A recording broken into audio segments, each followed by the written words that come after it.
Oi pessoal, estamos aqui mais uma vez para mais uma aula nossa de redação, tá certo? Dando continuidade ao que a gente viu na terça-feira, hoje nós vamos trabalhar capítulo 8, que vai falar um pouquinho da dissertação, mas o foco aqui vai ser a questão da objetividade e da subjetividade, certo? Antes que a gente entenda o que é objetividade e o que é subjetividade e como funciona, vamos entender um pouquinho da dissertação, né? Dissertação argumentativa. Nela, a linguagem precisa ser clara, objetiva e precisa, uma vez que escrevemos para um leitor universal, com o qual não temos nenhum tipo de intimidade. Então, a primeira coisa que nós temos que saber a respeito da dissertação argumentativa exigida pelo Enem é que a nossa linguagem tem que ser clara, né? Tem que ser objetiva e nós temos que ter o cuidado de pensar nessa situação. Nós estamos escrevendo para um leitor universal. Nós não temos nenhum tipo de intimidade, nós não conhecemos esse leitor e ele não nos conhece. Então, por isso que o foco do Enem é a objetividade, porque o leitor não vai, principalmente o leitor no caso que é o corretor, né? Ele não vai levar em consideração o meu pessoal, o meu sentimento a respeito da temática. Ele quer que eu fale a respeito daquele tema de acordo com um panorama social, um panorama geral. É um tipo de texto que pauta-se por uma tese, isto é, uma ideia passível de discussão. Nele, expomos nossos pontos de vista sobre determinado assunto, argumentando contra ou a favor do mesmo. Por tratar-se de um texto objetivo, o recomendado é não utilizar a linguagem conotativa, pois é ela que dá margem a várias interpretações e revela um certo envolvimento por parte do emissor. Muitas bancas, né, e muitos professores até orientam os alunos a não usarem figura de linguagem, a não usarem dito popular, porque eles vão dar margem para diversas interpretações. E uma interpretação pode não ser aquela que você queira, pode não ser aquela que você tinha o objetivo de passar no seu texto. Então, é melhor não colocar para não correr o risco de acontecer essa má interpretação.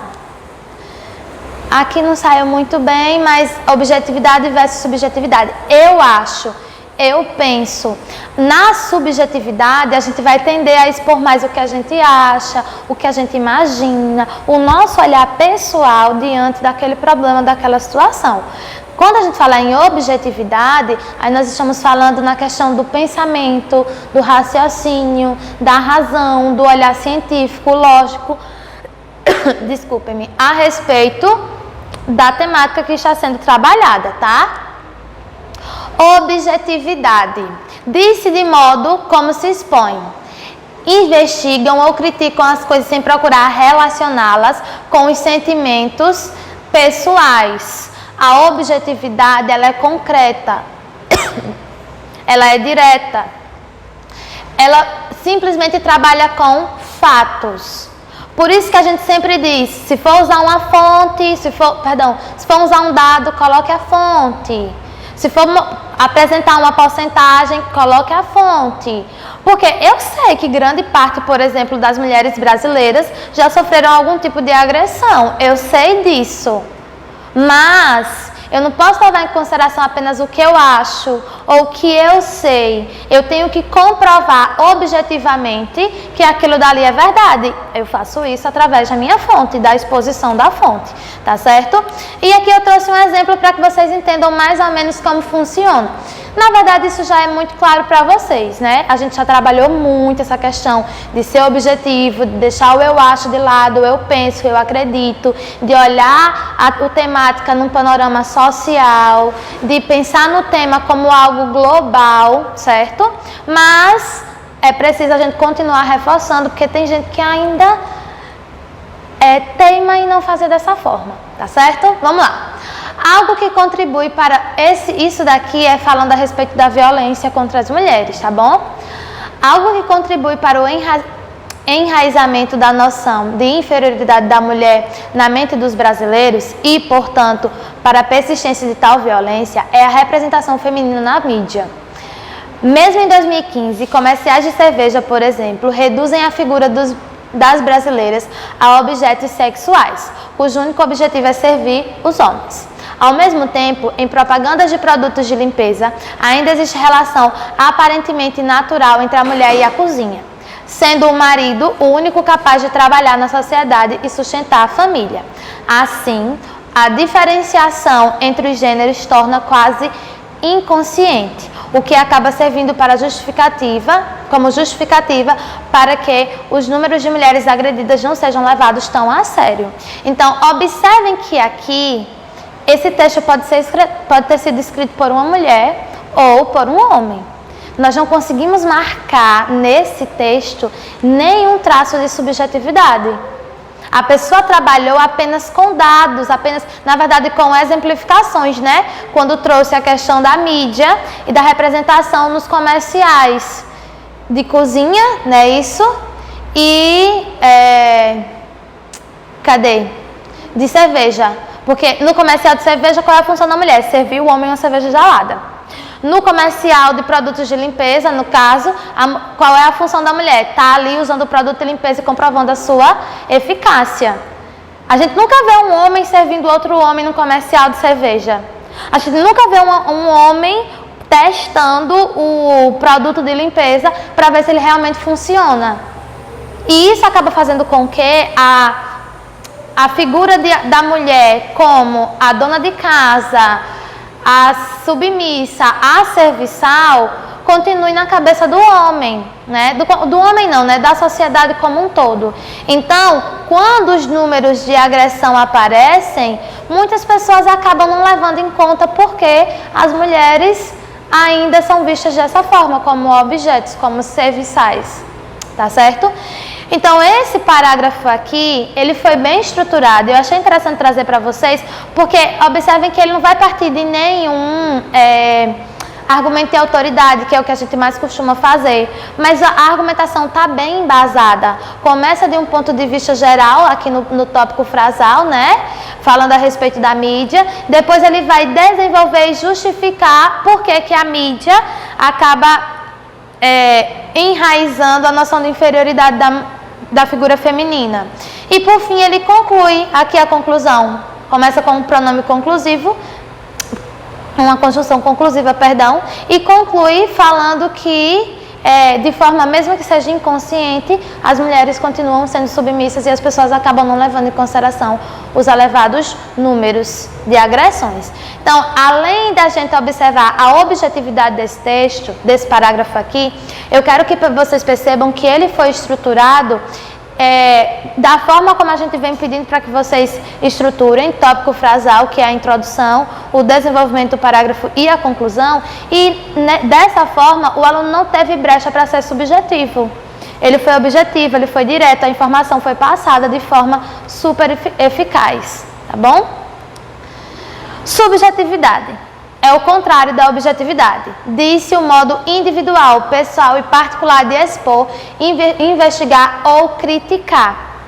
É importante lembrarmos que a subjetividade é marca pessoal, fonte reveladora de sentimentos e emoções frente a um determinado assunto. O uso da primeira pessoa de uma linguagem conotativa são características relevantes, acentuando o envolvimento maior do emissor em relação à tese ora defendida. Neste caso, os argumentos nem sempre são pautados com base na racionalidade. Então, gente, aqui é o que nós não devemos fazer na dissertação do Enem, tá? Existem momentos que a subjetividade vai vir aflorar e nós vamos poder expor todo o nosso sentimento, toda a nossa emoção, a nossa inquietação, o nosso posicionamento.